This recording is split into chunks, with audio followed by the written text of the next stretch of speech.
Now let's talk a little bit about business networking. Sure.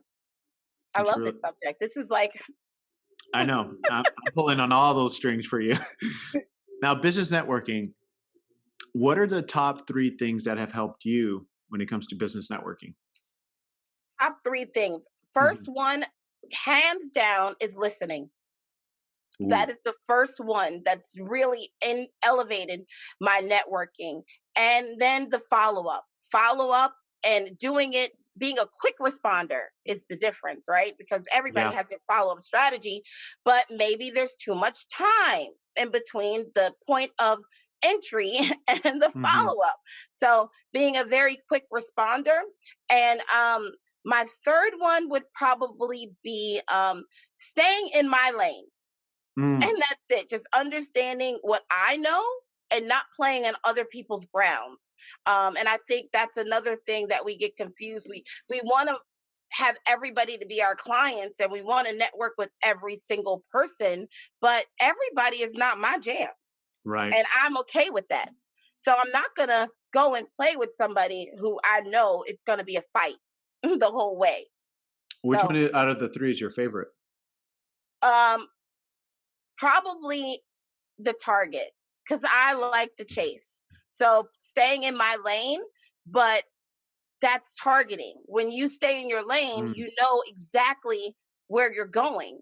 And I like to identify that person that I want to network with and then chase them like my my underwear on fire. I like that. I really do like the thrill of the chase. Like that's awesome. I know that if I keep working this lane, I'm going to end up at my destination. And I Mm, think what happens is we want to drive 100 cars. yeah. You know, we want to have cars in every single lane.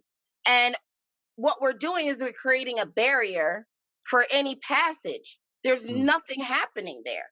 So I like to drive one car and point that car in one direction and drive fast to mm, that destination, yeah, yeah, yeah. um, instead of going slow in a million cars.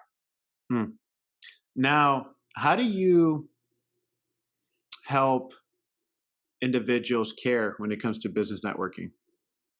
Well, I think it's the matter of the caring concept comes from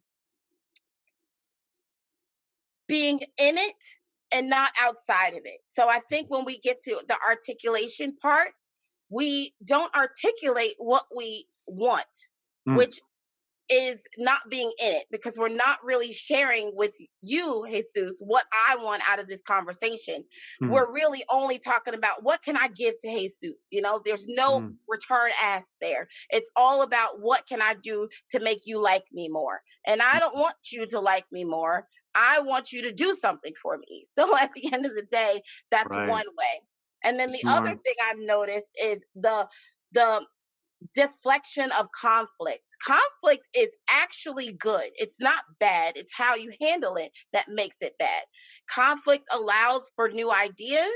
It allows for new opinions. It allows for innovation. Conflict.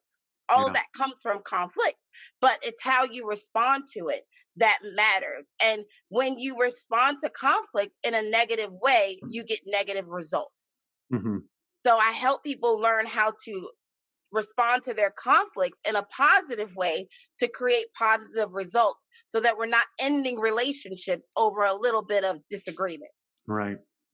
It reminds me when I was small little tangent here is um, I had a friend that was part of a business networking group, successful one, and he wasn't getting referrals, right? And he got a little bent out of shape about it.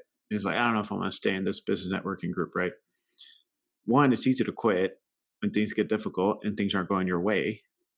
And then two, if things aren't going your way, let's not be selfish now. It's not all about your way right now. Yeah. So that's another thing that I told him. And I said, how much do you give? It's like, to who? I was like, to your chapter, to the group, to any individual in there. And he wasn't, right?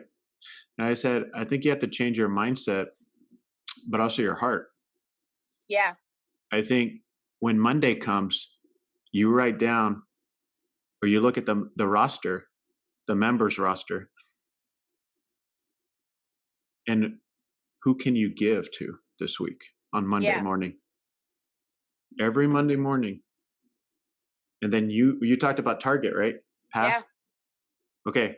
If this is my industry partner in my group, I do know X, Y, and Z individuals that could be their ideal client. Let me reach out to them. Make time for them. Put it in the Yeah. calendar, reach out to them. And if it is someone who's interested, tell that member, that individual in your group about them and do an email introduction. Yeah. You have a better conversion rate. They do because you pass on that trust juice, right? Yeah. And you have your reputation on the line too. But this is what's mind blowing. I said, I want you to give without expecting anything in return. Uh, He's like, well, I was like, I know you have numbers to hit and you want X, Y, and Z. And if you give this, it's like a vending machine. I put in a quarter. What is it going to shoot out for me? A soda? yeah. What kind of soda? What I'm saying is stop using relationships as a vending machine Yeah. It's not a and vending machine. give no matter what. The gifts will come. It'll multiply, right? Yeah. I have And this thing I call the self-implied obligation. mhm, When you do something for someone and you do it at high capacity, mhm, like you give that person everything that you have on first in that first point of contact, you are actually transferring a self-implied obligation to return something to you. mm. And I think people do not settle in that. They want to keep all of the good stuff. Oh But yeah. you got to give all of the good stuff so that you, Jesus, can feel like you owe me. Mm, Like you have to get them to that level that right. they feel like they owe you. You can't Mhm, ask for things. You need to wait till you hear that question. What can I do for you? And mhm, that's your end for the ask. right. And that's really, really good point. Now, I wanted to jump into the next question here. These juicy topics. Yeah. Is how do you help individuals learn to increase their value potential and visibility? Well, I think part of the reason why people are not at high value is because they don't understand what they have that is valuable. Wow, that's So, true. yeah. So what I do is it's really a so there's two parts to my business, which is the coaching mechanism. I stayed away from the word coach because coach is oversaturated Right. and there are just people out here who don't do a great job. And that's just my opinion. And I'm the girl that keeps it 100 every single day because Love it. I wouldn't be living in my authentic self if I didn't. So there are people out here who are just like, I'm going to give you this coaching program for 79.99 and it's a one size fit all shoebox situation Right. and you buy in and you get a little bit better but you aren't getting better. You know what I Mm, mean? There's mhm, no clarity in that situation because there's not enough space and time for me to ask you the questions that I need answers to. That's mm, number 1. So I've developed a business strategy that will never offer a membership coaching program because I don't believe that I can help Jesus while helping John. mm, Your needs are different, mhm, your questions are different. Um, Now, group coaching sessions are good for people who are clear and just need a little cleansing, mm, but you need a one on one situation for clarity. And so that is one thing that I do. I only take 8 clients, and those are in rotation based on the package. So I only work in 8 intervals, like mm. intervals of Yeah, 8, yeah. because that's my capacity. If I go over that, I'm exhausted and drained. But so that is one way that I help people um, understand their value. And then the other thing that I do is I help you understand your language. Mm, So when you talk and you're trying to speak a language that is foreign to you, it doesn't make sense to everyone else. Like it doesn't. So if you're in the web design industry and you're forcing yourself to explain it the way every other web designer explains it, it's foreign language to you.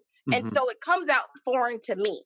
Like you're not going to go in your everyday conversation and Right. talk SEOs and Google business and oh my God, the analytics of, and that's not your everyday language. So I Mm. help you get out of your business box and become more of a human being.